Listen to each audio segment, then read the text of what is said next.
Assalamualaikum warahmatullahi wabarakatuh. Kami dari kelompok 3 dari mata kuliah Sejarah Indonesia Masa Islam.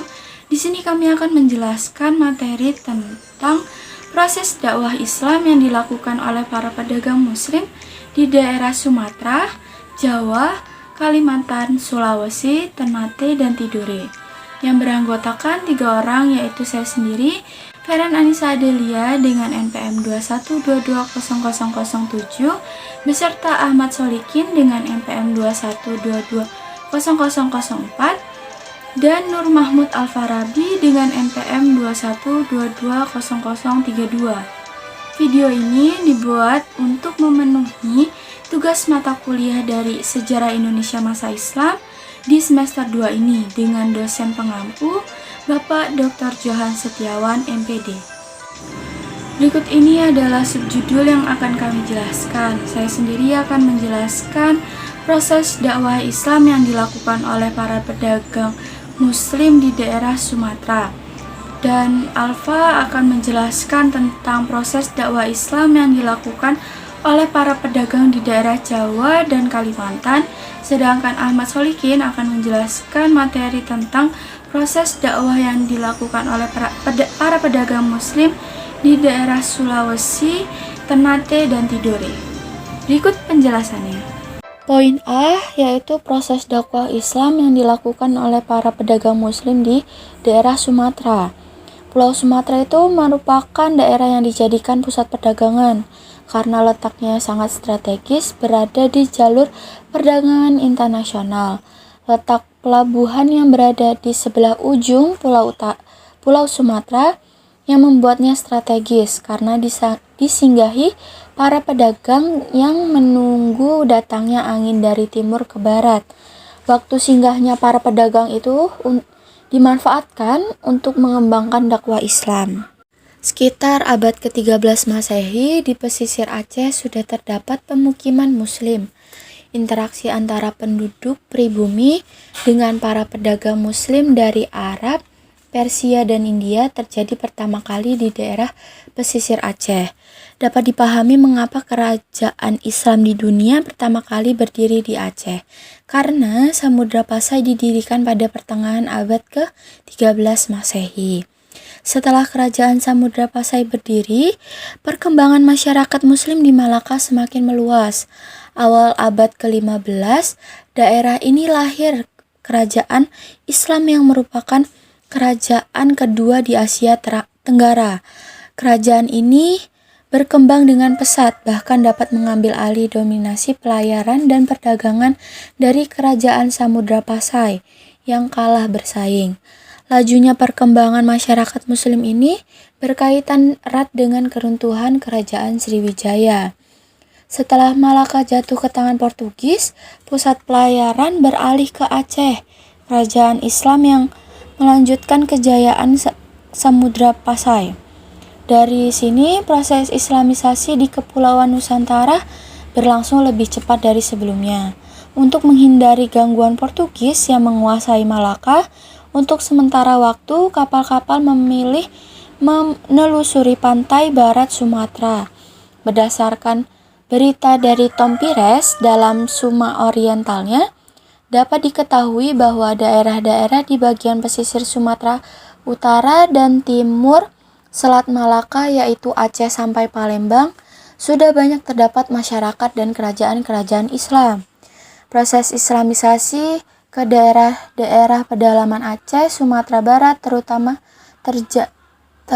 terjadi sejak Aceh melakukan ekspansi politiknya pada abad ke-16 dan 17. Terdapat beberapa bukti masuknya Islam di daerah Sumatera, yaitu yang pertama, berita dari zaman Tang tentang adanya masyarakat muslim di daerah kerajaan Sriwijaya sejak abad ke-7 Masehi.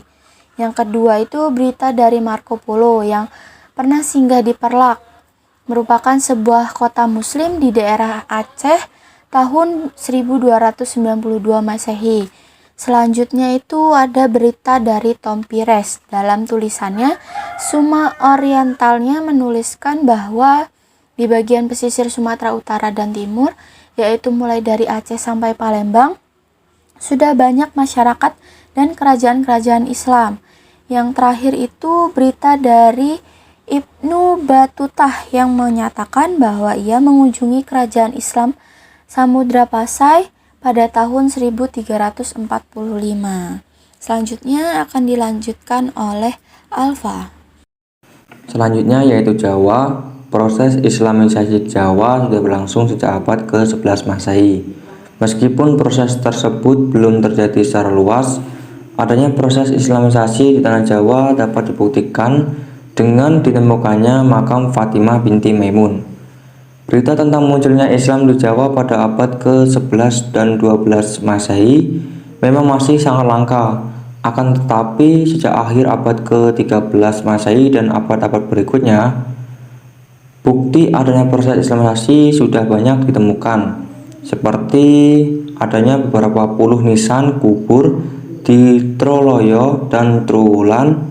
Bahkan menurut berita Mahuan tahun 1416 Masehi, di pusat Majapahit maupun di pesisir, terutamanya di kota-kota pelabuhan, telah terjadi proses Islamisasi dan sudah pula terbentuk masyarakat Muslim.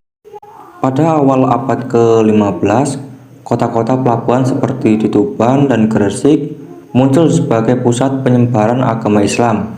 Dari kedua kota ini, pengaruh agama Islam menyebar hingga ke kota-kota pelabuhan di belahan timur Indonesia. Kota Demak berkembang menjadi pusat penyebaran agama Islam. Pengaruh Islam dari Demak kemudian menyebar ke daerah pesisir utara Jawa Barat yang merupakan daerah perdagangan yang sangat ramai. Selanjutnya yaitu bukti-bukti maksudnya Islam di daerah Jawa. Yang pertama, batu nisan Fatimah binti Maimun.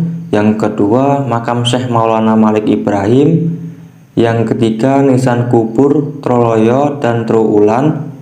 Yang keempat, berita Mahuan pada tahun 1413 sampai 15 Masehi. Yang selanjutnya yang kelima, berita Tomepires, yaitu pada tahun 1512 sampai 1515. Selanjutnya Kalimantan. Islam masuk ke wilayah Kalimantan melalui Pontianak yang disiarkan oleh bangsawan Arab bernama Sultan Syarif Abdurrahman pada abad ke-18 Masehi. Masuknya Islam di Kalimantan dapat diketahui melalui Hikayat Banjar. Selain itu, masuknya Islam di Kalimantan dapat dibuktikan dengan ditemukannya pemakaman Islam kuno di hulu Sungai Pawan di Ketapang, Kalimantan Barat. Sedangkan di Kalimantan Timur, Islam masuk melalui kerajaan Kutai yang dibawa oleh dua orang penyiar agama dari Minangkabau yang bernama Tuan Haji Badang dan Tuan Haji Tunggang Parangan pada tahun 1575. Di Kalimantan Selatan, Islam masuk melalui kerajaan Banjar yang disiarkan oleh Dayan, seorang khatib dari Demak. Di Kalimantan Tengah juga terdapat bukti kedatangan Islam yang ditemukan pada Masjid Ki Gede di kota Waringin yang bertuliskan tahun 1434 Masehi. Dakwah dari Sulawesi. Sejak abad ke-16 Masehi, di Sulawesi terdapat banyak kerajaan yang masih menganut animisme maupun dinamisme. Akan tetapi, pada abad ke-16 di daerah Goa, sebuah kerajaan terkenal di daerah itu telah terdapat masyarakat Muslim. Proses Islamisasi pada taraf pertama di kerajaan Goa dilakukan dengan cara damai oleh Dato Ribadang dan Dato Sulaiman. Keduanya memberi ajaran-ajaran Islam kepada masyarakat dan raja. Dan selanjutnya Ternate dan Tidore. Sejak abad ke-14 Masehi, Islam datang ke kerajaan Maluku. Raja Ternate yang kedua belas yaitu Mulomatea tahun 1350 sampai 1357 bersahabat dengan orang Arab yang memberinya petunjuk dalam perbuatan kapal-kapal, tetapi bukan dalam kepercayaan. Hal ini menunjukkan bahwa di Ternate sudah ada masyarakat Islam sebelum rajanya masuk Islam.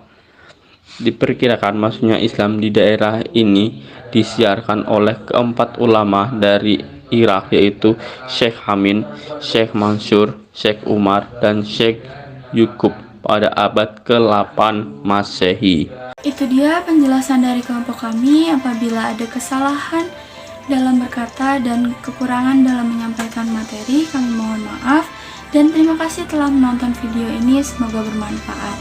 Saya akhiri, wassalamualaikum warahmatullahi wabarakatuh.